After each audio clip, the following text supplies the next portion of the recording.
Policia bashkiake në Durrës ka nisur aksionin për heqjen e automjeteve që qëndronin të dëmtuara në rrugë të ndryshme të qytetit pa u lëvizur prej kohësh.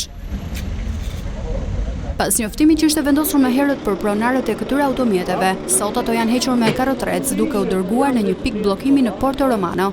Kjo nuk do përfundoj këtu, do vazhdoj me mjetet e abandonuara, do vazhdoj me mjetet tabela shiten, që kështu i bëj thirrje edhe subjekteve që kanë vendosur mjete në qytete, të marrin masa për largimin e tyre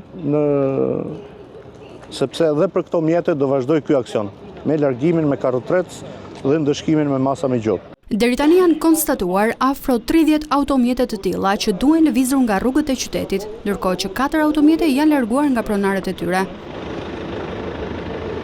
Qyteti i Durrësit përballet me trafik të rënduar dhe në shumë zona të qytetit ka shumë pak vende për parkimin e tyre.